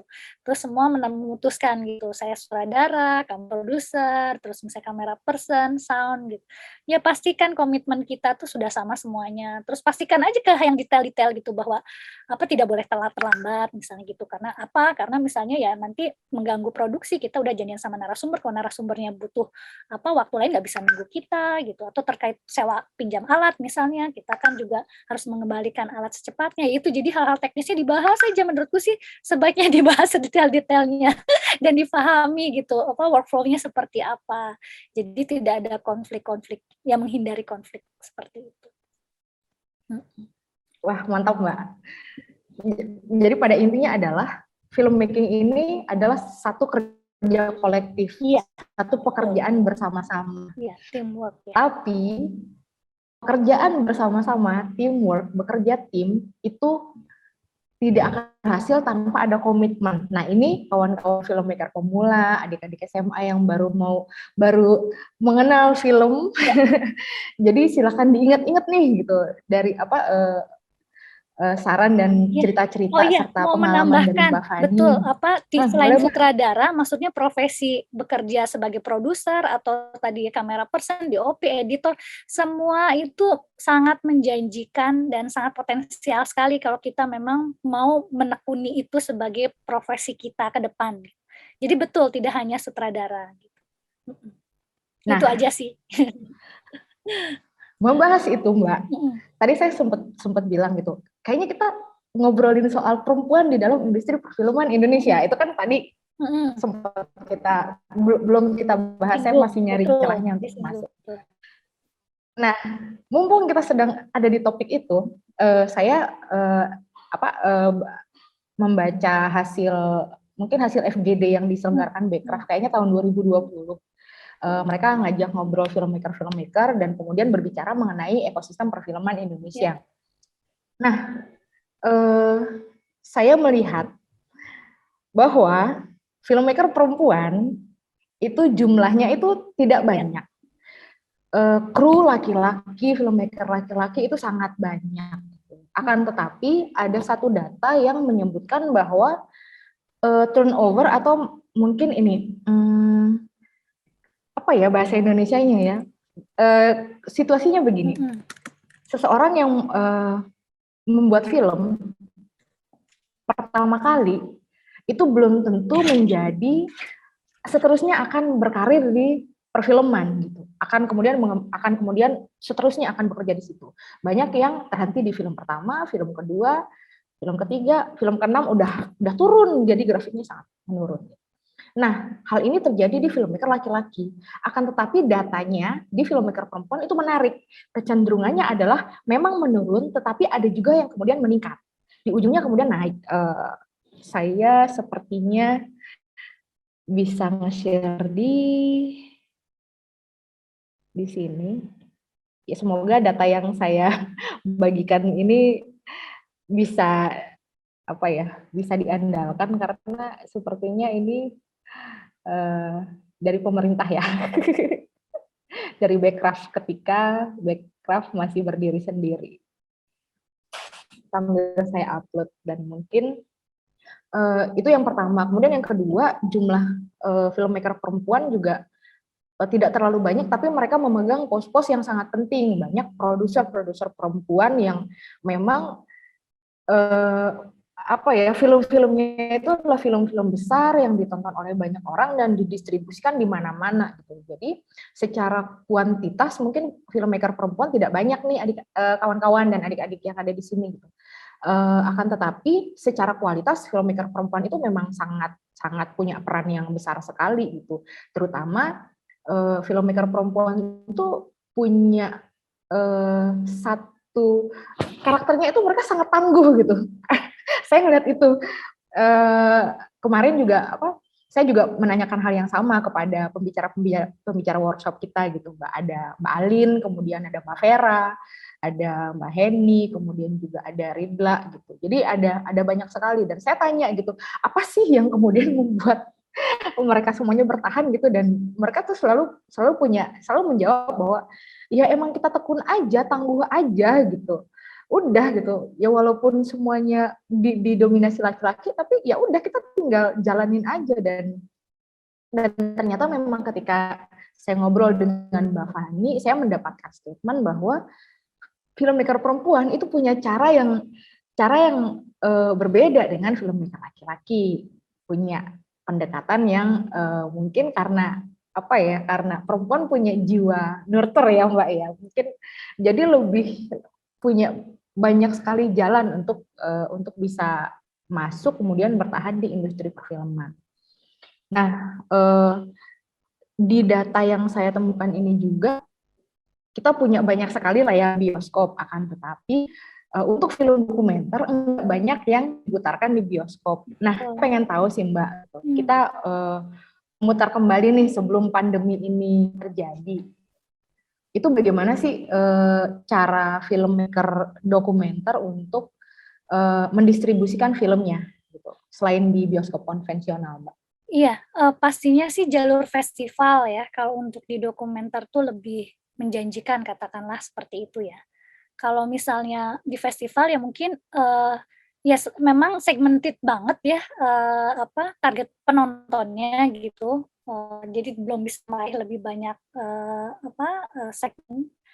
Tapi ya saya pikir itu yang paling memungkinkan gitu untuk, distribusi selain bioskop, karena bioskop memang masyarakat kita belum juga, teredukasi cukup gitu bahwa dokumenter juga menarik, dokumenter juga pasarnya kan masih film fiksi dan kadang fiksi juga fiksi yang horor katakanlah gitu kan segmen pasarnya, penonton Indonesia di bioskop. Jadi dokumenter tuh ya jarang yang berhasil lah, nggak bisa box office gitu ya atau tembus berapa gitu. Meskipun sekarang sih ada beberapa, di pandemi ini kayaknya ada 2 film dokumenter panjang yang rilis di bioskop. Heeh. Jadi, itu yang ke bioskop dan memang pasti udah tahu hitung-hitungannya tuh pasti nggak akan untung gitu. Jadi tadi ya jalur festival, tapi kalau sekarang kan ada banyak OTT, ada banyak kayak bioskop online tadi, terus ada Viu, ada banyak banget, ada Klik Film, ada banyaklah OTT yang mana butuh konten juga gitu, dan konten dokumenter saya pikir juga bisa gitu, bisa masuk ke sana. Jadi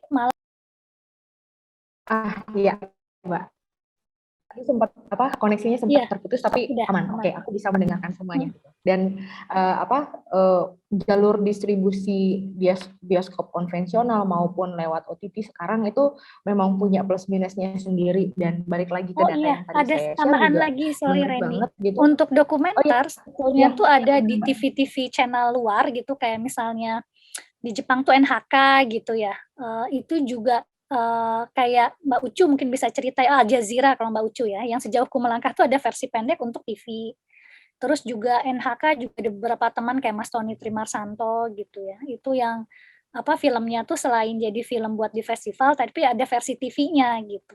Nah mungkin kita bisa fleksibel juga, itu kan terkait support pendanaan ya.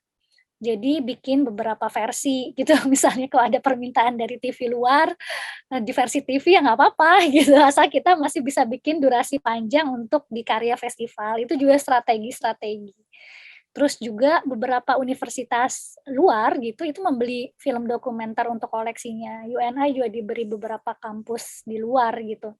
Karena mereka memang ada ternyata waktu saya ikut webinar juga tentang distribusi film internasional gitu, universitas-universitas luar itu memang boros belanja. Jadi kayak ada punya dana untuk belanja film dokumenter tiap tahun gitu. Nah, kalau kita bisa akses, mungkin kan itu bisa jadi langganan kita ya, tiap tahun misalnya mereka kajian studinya apa nih, oh women, atau kajian studinya apa gitu, culture gitu, lebih ke budaya, ya udah bikinlah film-film dokumenter yang kira-kira bisa gitu nanti dibeli mereka gitu. Oke, itu tambahan. Berarti memang apa ya, kalau kita hanya melihat soal apa, ini kan kacamata sederhana bahwa film berarti ke bioskop gitu, diturun dari bioskop naik ke TV gitu. Ternyata memang sangat banyak sekali ya alternatif, dan juga apa ya, orang-orang mungkin pasarnya kali ya, betul, Mbak ya, tergantung gitu. pasar kita. Dan Pemutaran kawan-kawan, layar tancap atau pemutaran komunitas yang berbayar tiket juga itu bisa berhasil juga gitu kan. Misalnya, karena misalnya di Sumbawa tidak ada bioskop gitu, tapi malah Festival Film Sumbawa ini bisa jadi kayak bioskop alternatif di Sumbawa gitu misalnya, untuk teman-teman itu ya, memutar film-film itu tadi. Nah, terima kasih Mbak Fani sudah menyentil tentang layar tancap. Saya jadi promo programnya Festival Film Sumbawa. Nanti di bulan November di penghujung festival, kami akan mengadakan program layar tancap nih kawan-kawan. Jadi untuk teman-teman yang ada di Sumbawa, silahkan datang langsung ke nanti di studio kami. Jangan lupa nanti untuk follow Instagram kami di @Festival Film Sumbawa. Nanti kami akan share lokasinya. Jadi kami punya studio baru nih Mbak, dari kebun jati, kemudian jadi studio, masih kebun-kebun lah kiri kanan. Aduh, semoga bisa ke sana ya, ingin sekali bisa ke Sumbawa.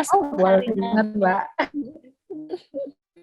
Boleh banget Mbak. Ini, oh ya ini, saya juga, kita masih punya waktu 15 menit lah Mbak. Masih oke lah kita buat ngobrol-ngobrol lagi kan ya. Saya pengen tanya, ada satu pertanyaan yang kita balik lagi ke topik yang agak berat, yang agak berat sedikit gitu Mbak.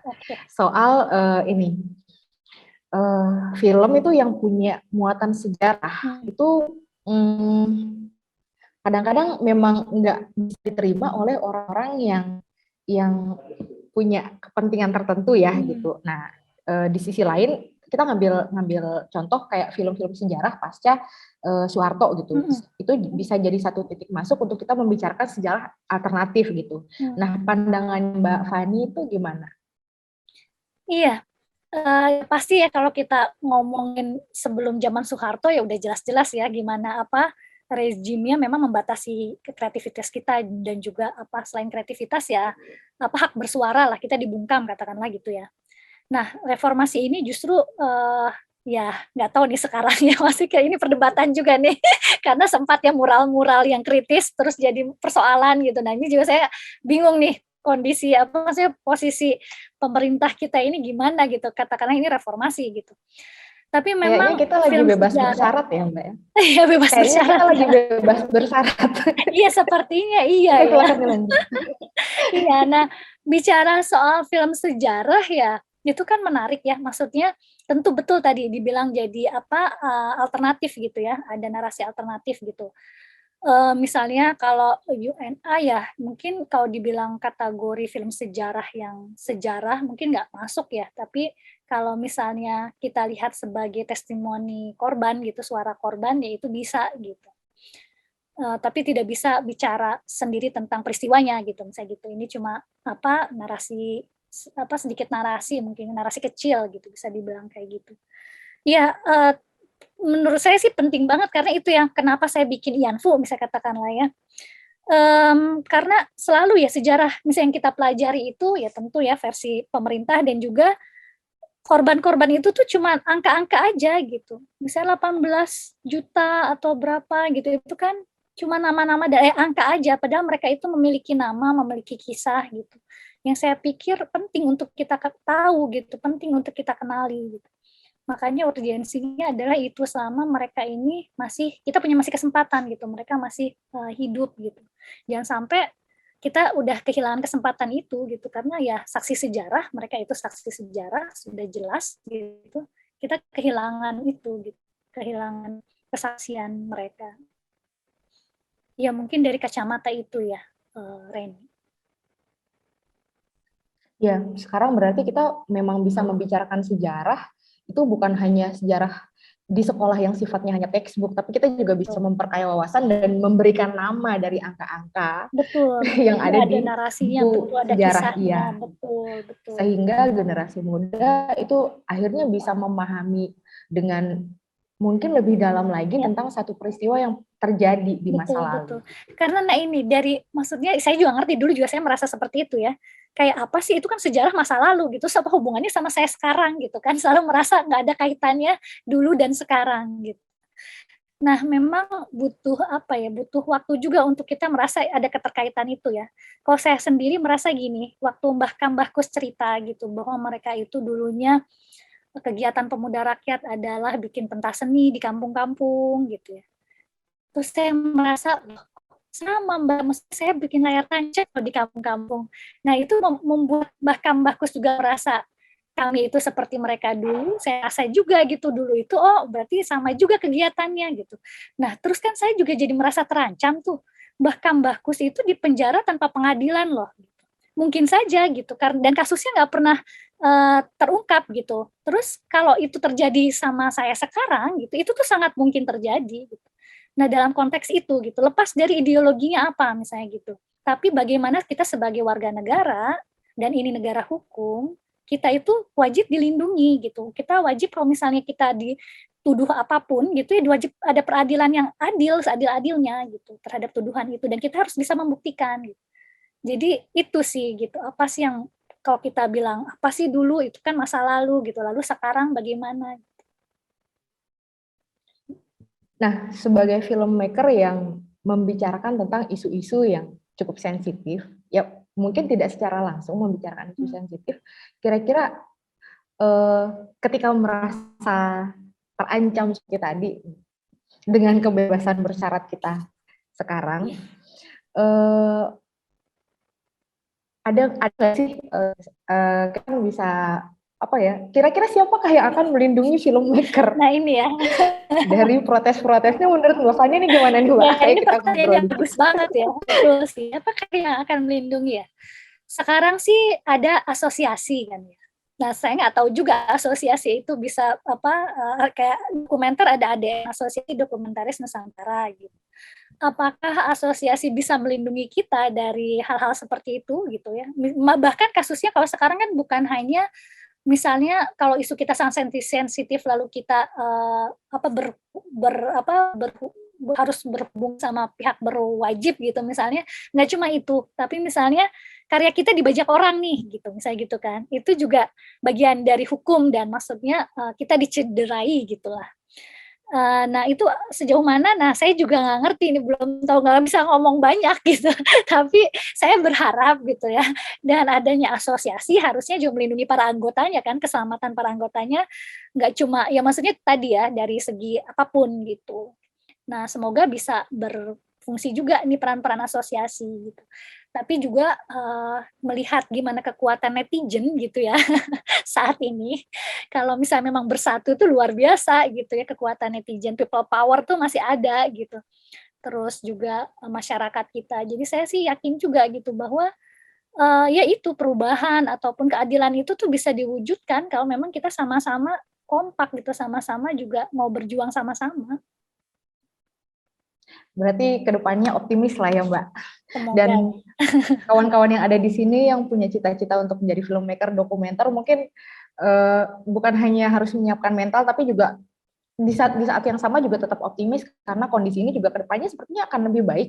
Iya. Kita lebih kompak gimana Mbak? Iya, betul. Setuju sih, maksudnya tadi ya, jadi peluang untuk belajar juga sangat memungkinkan untuk memulai kalau tertarik ya. Terus juga tadi ada asosiasi, ada kita bisa terlibat di sana gitu ya. Itu juga kan di asosiasi juga ya tadi selain misalnya untuk perlindungan ataupun untuk sharing knowledge-nya juga pasti dapat gitu ya, ada komunitas gitu, betul. Nah, Mbak, kita sudah hampir nggak terasa nih Mbak, udah Terasa hampir ya 2 jam sebenarnya. nih kita ngobrol. Nih teman-teman, nih terima kasih banyak sudah mau mendengarkan dan saya rasa juga saya harus berterima kasih sebesar-besarnya kepada Mbak Fandi nih yang sudah meluangkan waktu di tengah kesibukan untuk mengikuti workshop untuk Umi Aci Terima kasih. dan bisa bergabung bersama kami itu kami merasa sangat terhormat sekali. Tapi sebelum menutup, saya pengen ada sedikit statement penutup nih dari Mbak Fani. Mungkin bisa berupa penyemangat untuk kami-kami di daerah ini, kemudian juga kawan-kawan filmmaker pemula yang juga hadir. Gitu. Iya.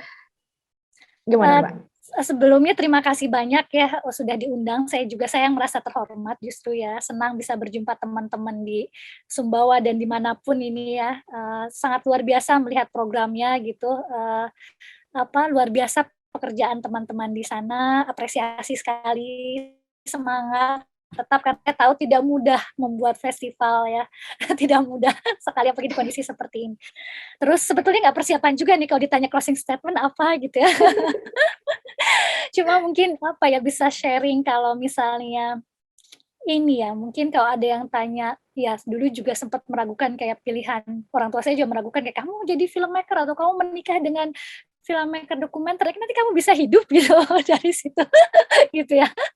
Iya, tapi saya sih selalu berpikir begini ya, kalau memang kita memilih sesuatu yang kita cintai gitu, kita punya passion di situ gitu ya, kita punya gairah di situ, bahkan nanti pun akan menjadi bagian dari hidup kita gitu, ya dijalani saja gitu, karena rintangan apapun menjadi mudah pada akhirnya gitu. Kalau kita memang mencintai pekerjaan kita gitu, kita yakin gitu terhadap karya kita gitu.